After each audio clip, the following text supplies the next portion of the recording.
در آغوش تاجیکستانی از صلح و وحدت پاینده، گوشه سراسر زیبا و از مهر فزاینده، قله های سر به فلک رموز سربلندی مردم و نسیم رودبار سرخابش روح و جانها را حلاوت می بخشد. گرمی خورشید حیات بخش دامنش را پربار، کوچه‌باغ و چمنستان‌هایش را زیر پرتو نوری سعادت گرفته است. از نسیم پاک صبحش نشعه صلح، تنین چکامه وحدت و ترانه خودشناسی احساس می شود. شامگاهش پر ز تجلی و مردمش شادکام و خنده بر لب. رشت، پاره از سرزمین دلفریب تاجیکان که از طول تاریخ با فرهنگ والا و تمدن پرغناوت شهرت دارد.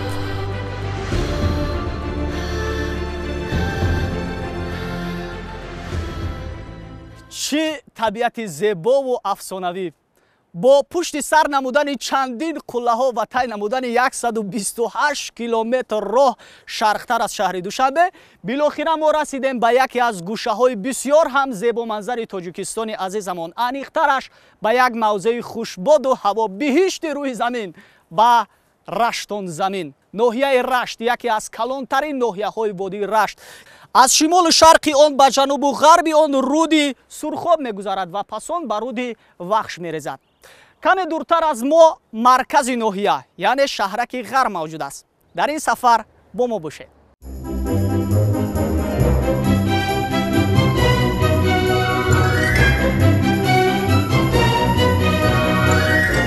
تاجیکستان دیار است که سالها میان جهانیان بهشت روی زمین عنوان گرفته. دقت همگان را به نزهت و زیبایی این همه نکوی و خرمیش نگرانیده است. سیر در گوشه های این ملک دلارا و افسانوی واقعاً به کس روح و الهام تازه می بخشد و کلوار هر یکی را سرشار خاطراتی عجیب می گرداند.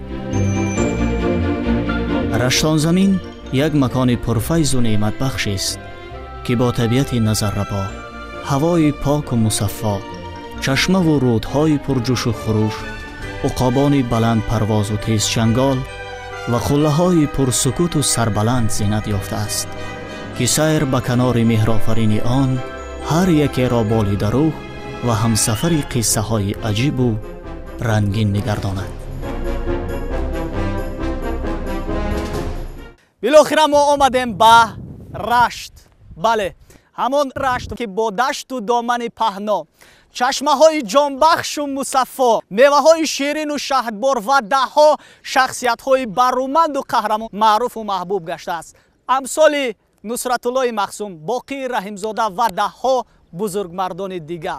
اکنون ما میرویم به ناحیه رشت و از دستاوردهای ناحیه مذکور در زمان صاحب استقلالی بهراتون حرف میزنیم.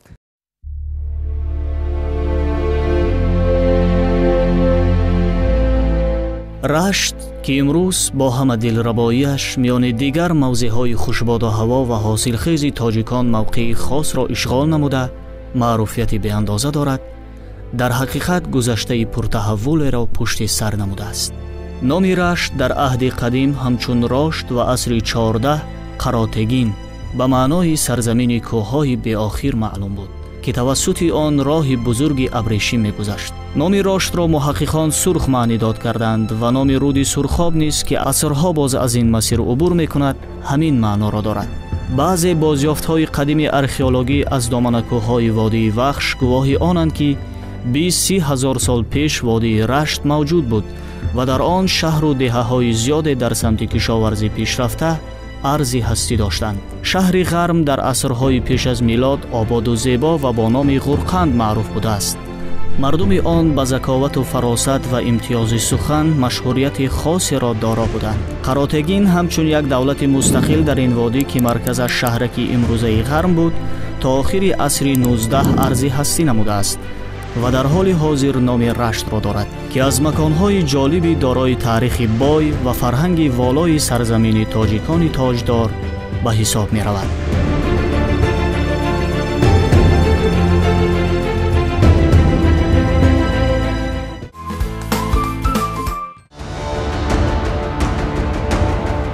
рашт ҳамчун ноҳияи хушманзари тоҷикон 4,6 километри мураббаъ масоҳат дошта, 97% масоҳати онро кӯҳҳо фаро гирифтанд. ноҳияи мазкур дар замони соҳиби истиқлол гардидани Тоҷикистон ба комёбиҳои зиёде ноил гардида, мардуми озодандешу ватанпарвараш дар офариниши тамаддуни моддию маънавӣ ҳиссаи чашмрас мегузоранд.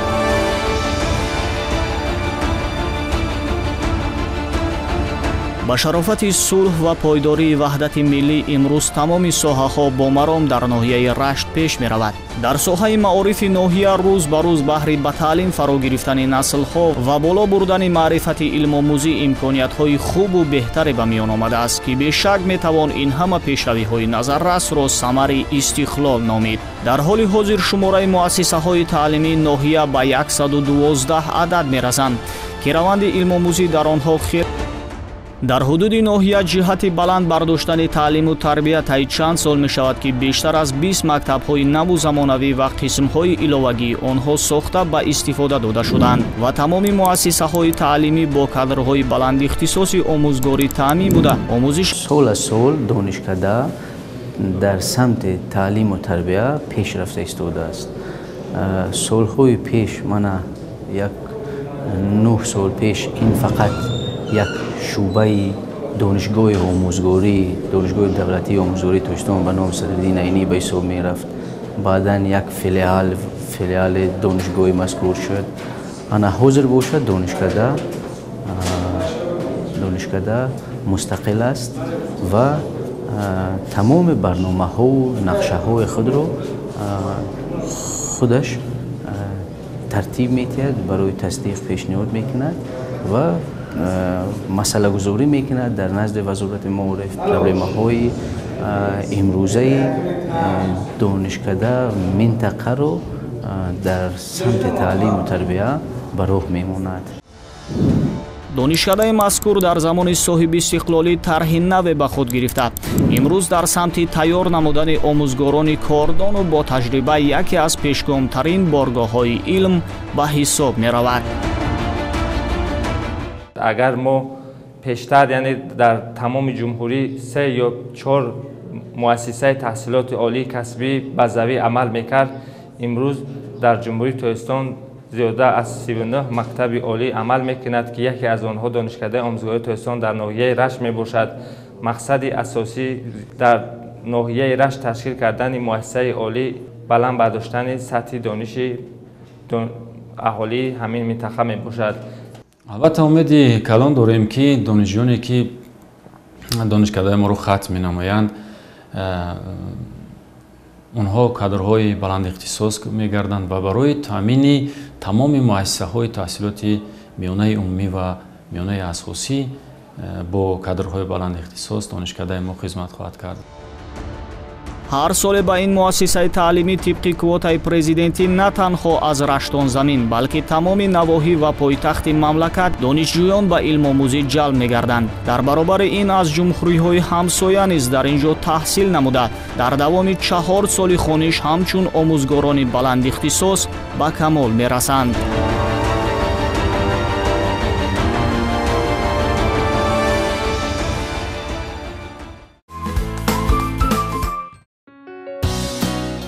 фарҳанг ҳастии миллат аст ва он бешубҳа яке аз бахшҳои муҳим барои пешрафти ҷомеа арзёбӣ мешавад.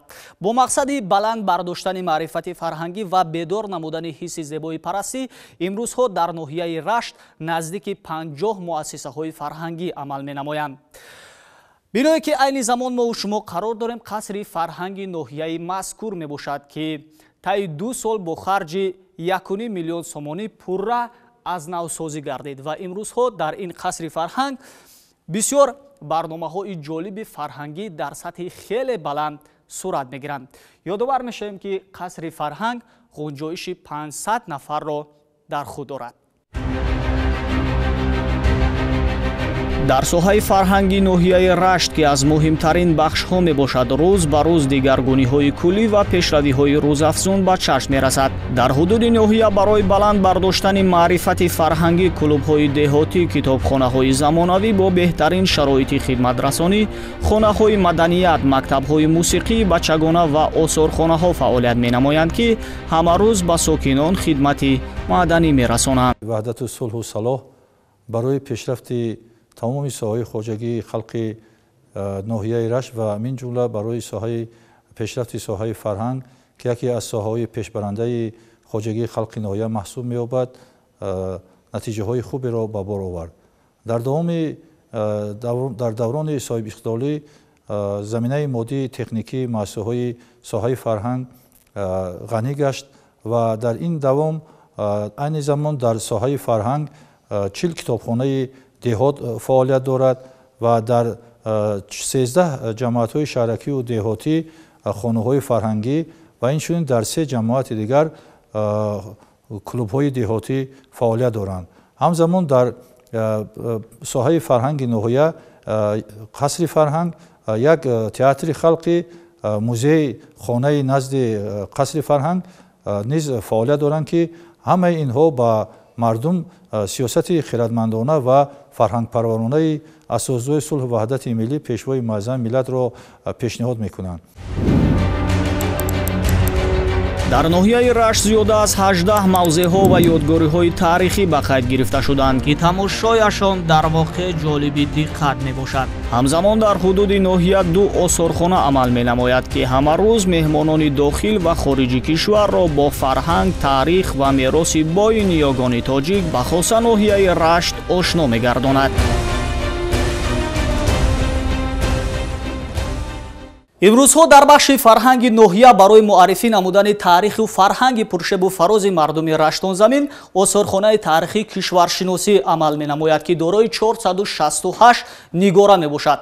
аксарияти ин ёдгориҳои таърихӣ дар натиҷаи ковишҳои бостоншиносӣ бевосита аз ҳудуди ноҳияи Рашт ёфт шуданд ва ба ин ҷо оварда шуданд ва масъулини дар оянда ният доранд то бинои осорхонаро ҳарчӣ васеъ намоянд.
дар ҳоли ҳозир баҳри фароғати сокинону меҳмонон дар ҳудуди ноҳияи Рашт боғҳои фарҳангиву фароғатӣ амал менамояд, ки ҳамарӯз мардум бо фараҳмандии зиёд вориди онҳо мегарданд ва дар фазои ин ҳама ободӣ, озодагӣ ва шукуфоиву некиқболӣ фароғати хуш менамоянд. дар як су танини рақсу сурудхонии ҷавонон, ҷои дигар кӯдакону наврасон дилхушӣ мекунанду дар гӯшаи гулдухтарони зебову хандабарлаб табли хурсандӣ мезананд.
дар ноҳияи рашт ҷиҳати беҳдошти саломатии шаҳрвандон сохтори госпиталӣ, маркази ёрии таъҷилӣ ва муассисаҳои кӯмаки аввалияи тиббию санитарӣ, ҳуҷраҳои давлатию хусусии даҳонпизишкӣ, ҳуҷраҳои ташхисии ултрасадо ва шумораи зиёди дорухонаҳо мавҷуд мебошанд, ки ҳамарӯз ба аҳолии ноҳия ва берун аз он хизмати тиббӣ мерасонанд. агар мо ба соҳаи тандурустӣ назар кунем, як қатор пешравиҳои беназир соҳаи тандурустӣ соҳиб гаштааст. дар панҷмоҳаи соли 2019 бо як дастгоҳи замонавӣ рентгени рақамӣ соҳиб гаштем, ки имрӯз мардуми ноҳияи Рашт ва мардуми ноҳияҳои ҳамсоя, ки ба шаҳри Душанбе мерафтанд барои рентгени рақамӣ, бисёр имрӯз хизматрасонӣ хуб шудааст, ки ҳамин рентгени рақамӣ дар ноҳия пайваст шудааст, ба мардум хизмат мерасонанд. аз ҷиҳати харҷи маблағҳо кам шудааст, хизматрасонӣ ба сари вақт шудааст. ҳаррӯза муроҷиати шаҳрвандони ноҳияҳои гирду атроф ба беморхонаи мо бениҳоят бисёр аст. мо хуб қабул карда ва хизмати саривақтӣ мерасонем. ҳоло ҷиҳати саривақт хидмати баланди тиббӣ расонидан ба аҳолӣ, тамоми муассисаҳои тандурустии ноҳия дорои пешрафтатарин дастгоҳҳо барои муолиҷаи беморон мебошад. бо имкониятҳои мавҷуда дар ноҳияи Рашт мураккабтарин амалиётҳои ҷарроҳӣ анҷом мешаваду қариб ки муроҷиати сокинони минтақа баҳри табобат ба пойтахт кам гаштааст. бо шарофати сулҳу субот ва пойдории ваҳдати миллӣ, рушди бемайлони соҳаи тиб дар кишвар хело назаррас аст ва ин ҳамаро метавон дар мисоли як гӯшаи дурдасти диёрамон ноҳияи Рашт ба хубӣ мушоҳида кард.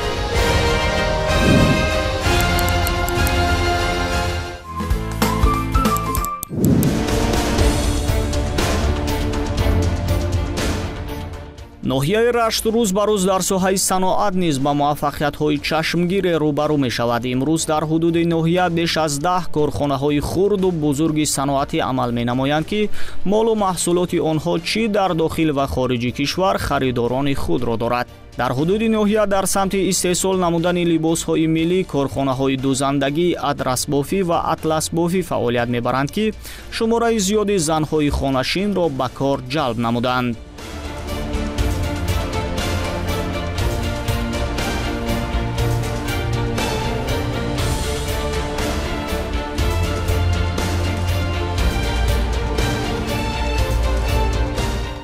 мо ба унвони раштонзамин дар мин ноҳияи Рашт ҳамихел корхонаи дузандагӣ ҳамаму ба кор таъминем.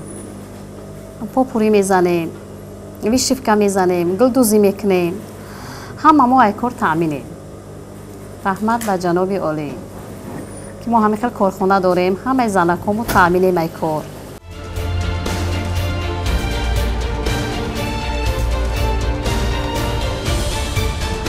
коргоҳи дузандагии адрасбофӣ соли 2014 ба фаъолият пардохта, имрӯз дар ин ҷо зиёда аз 20 нафар занону бонувон машғул ба кор ҳастанд. коргоҳи мазкур бештар ба омода намудани пироҳанҳои миллии тоҷикона аз қабили чакан, атлас, попурии раштӣ ва ғайра машғул буда. дар баробари ин барои хонандагони томактабиву мактабӣ либосҳо истеҳсол менамояд. корхонаи адрасбофӣ дар як сол наздики 6800 дона либос бароварда, тамоми хонандагони водии Раштро бо либосҳои мактабӣ таъмин менамояд. баробари ин дар сатҳи ҷумҳурӣ низ ба фурӯш мебарорад.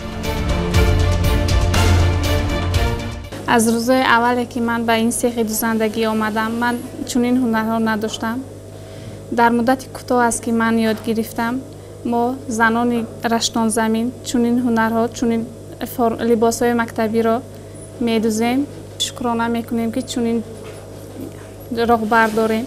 доимо мо занҳоро дастгирӣ мекунад. дар корхонаи атласбофӣ низ занону бонувон ба омода намудани пироҳанҳои миллиамон машғул мебошанд ва бо фаъолияти баланду назаррас сатҳи зиндагиашонро беҳтару خوبتر می نمایند.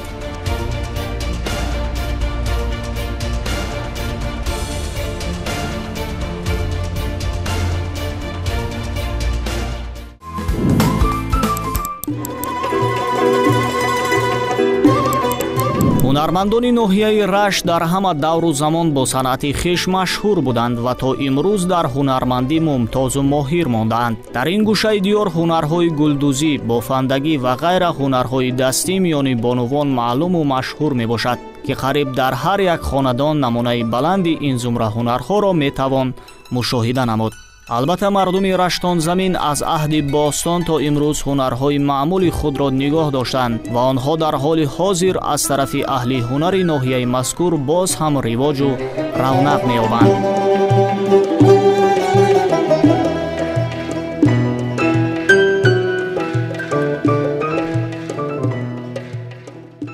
ба ҳамаи мо маълума асосгузори соли ваҳдати миллӣ пешвои миллат соли 2019-2022 соли рушди деҳо ва ҳунарҳои мардумӣ эълон карданд. Бо эълон доштани ин занону бонувои ноҳияи рашт инро бисёр хуб пазируфтанд, хуб дастгирӣ карданд, чунки ҳунарҳое ки аз қадим аз бобоҳои мо мондагӣ буданд, мо онҳоро бо аз сари нав эҳё карда истодаем. қарамадӯзӣ, гулдӯзӣ, кокли росткунӣ, мисол мо чойхалта, рафида, ҳамин ҳунарҳоеро буданд ки дар қадим тайёр мекарданд. куртуҳои раштӣ фақат ба ҳамон фарқ мекунад ки мо аз ҳамон қадималаём ҳамин косаҳоро доштем, чӣ ки дар чодари рӯси мо ҳастае на имрӯз.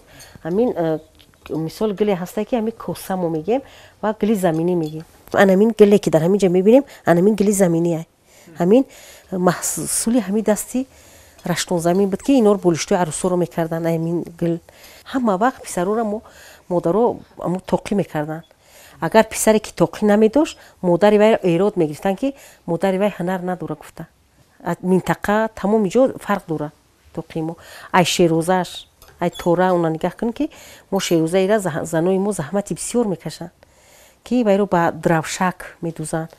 дравшак қати ба ришта қати медӯзанд. мисол вайро тайёр мекунанд. бо шарофати замони соҳиби истиқлолӣ дар доираи солҳои рушди деҳот, сайёҳӣ ва ҳунарҳои мардумӣ, чандин ҳунарҳои қадимаи ниёгон дубора дар ин гӯшаи сабздомон эҳё гаштанд ва имрӯз гулдухтарону бонувон ҳамвора ба онҳо рӯй овардаанд. ту биё дугона ҷон чодара гулдӯзӣ кунем, риштара ранг карда нақшора зардӯзӣ кунем. ҳой дугонаи ҷон ба ёд биёр рӯзҳора, ҳой рӯзҳои дарозу шиштано якҷора, ҳой рӯзҳои дароз суҳбати ширин доштем, ҳой рӯзҳора ёбӣ дигар наёбӣ мора, ҳой рӯзҳора ёбӣ дигар наёбӣ мора. ту биё дугона ҷон чодара гулдӯзӣ кунем, риштара ранг карда нақшора зардӯзӣ кунем. ту биё дугона ҷон чодара гулдӯзӣ кунем, риштара ранг карда нақшора зардӯзӣ кунем. ҳой ман булбуламу баҳора дӯст медорам, ҳой себаргаву лолазора дӯст медорам, ҳой себаргаву лолазор дар боғи шумо, ҳой савганд мехӯрам шумора дӯст медорам, ҳой савганд мехӯрам шумора дӯст медорамед. ту биё дугона ҷон чодара гулдӯзӣ кунем, риштара ранг карда нақшора зардӯзӣ кунем. ту биё дугона ҷон чодара гулдӯзӣ кунем, риштара ранг карда нақшора зардӯзӣ кунем, риштара ранг карда нақшора зардӯзӣ кунем.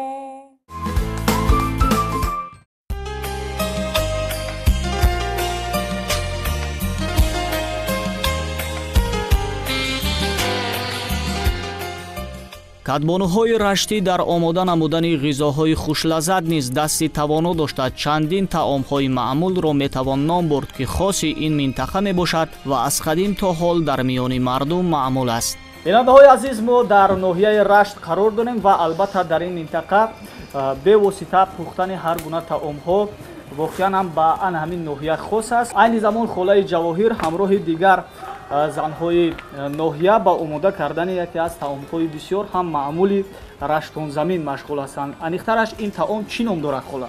ҳавлои сирхак. ҳавлои сирхак. хуб, ин таом чӣ гуна омода мешавад? Ин рӯғана мерезем, гарда умочак менем, мерезем, мекобемш. Хуб, шурӯъ мекунем. марҳамат. Бисмиллоҳирраҳмонирраҳим. Бирез. тӯли чанд сол мешавад ки ана ҳамин таом дар байни мардуми Рашт хеле маъмул шудааст? ай ҳамун давраҳои қадимӣ падару модарму бобию бибиёму. чӣ гуна омода мекарданд дар аввал? дар аввал ва ёрам ин ҳами хеле рӯғана мерехтан, гарда медохтан, мекуфтан. ва ин таом албатта дар ҳамун ҷашну маросимҳо пухта мешавад ва ё дар ҳар рӯз дар хона? дар тӯйҳои арӯсию шаҳиву дар идо. омода кардани ҳамин як ҳавлои сурхак тақрибан чанд дақиқаро дар бар мегирад? дар 1 соат туғрӣ мешавад, пухта мешавад.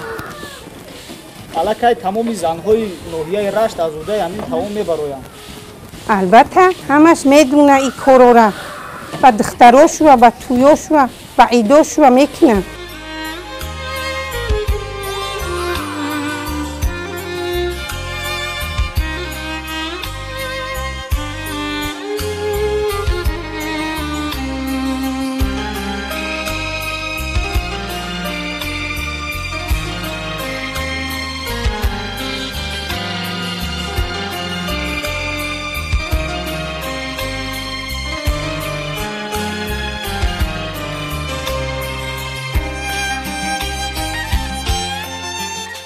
хуб, бинандаҳои азиз, акнун таъми ин таомро мечашем.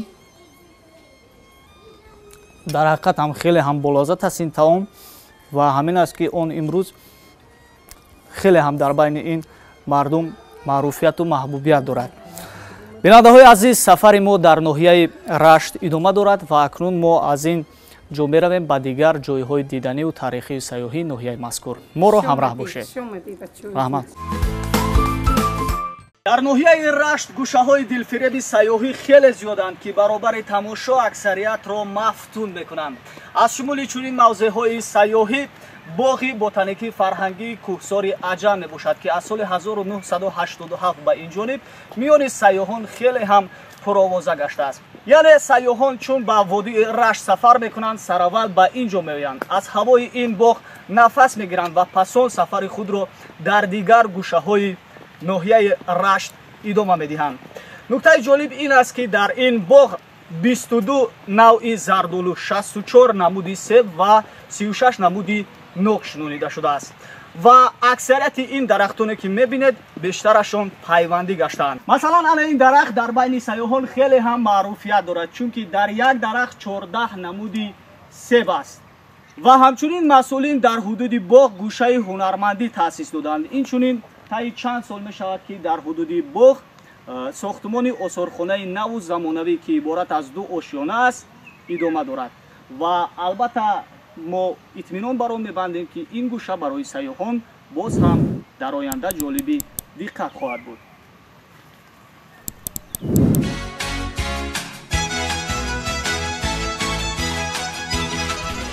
инчунин дар боғи мазкур осорхонаи кишваршиносӣ, маркази ҳунармандӣ, меҳмонхонаи миллӣ,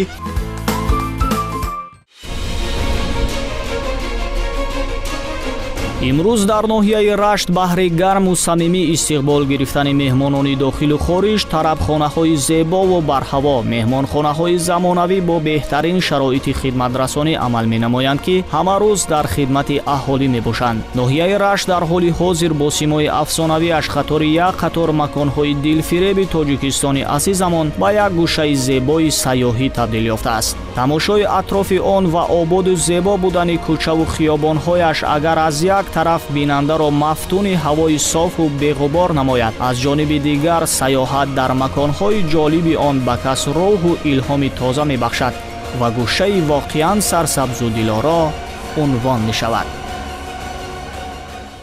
дар воқеъ раштонзамин аз файзи истиқлол баракати ваҳдати миллӣ рӯз ба рӯз ободу зебо мешавад. ҳар лаҳзаву ҳар соате дар ин ҷо рӯйдоде аз созандагию бунёдкорӣ ба қайд гирифта мешавад. бунёди роҳҳои сифати олӣ имконият фароҳам меорад то ҳарчи бештар соҳаи сайёҳӣ дар ин минтақа рушд намуда сайёҳони зиёде аз ин мулки зебову офтобрӯя бардоштҳои нек дошта бошанд.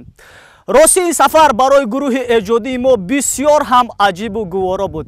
мардуми бедордилу меҳмоннавозаш ҳузури ҳар якеро болои дида медоранду муҳаббати самимиашонро арзонӣ мебахшанд. барои дар зиндагӣ сафари хотирмону аҷиб доштан мебояд сафар намуд ба Раштонзамин.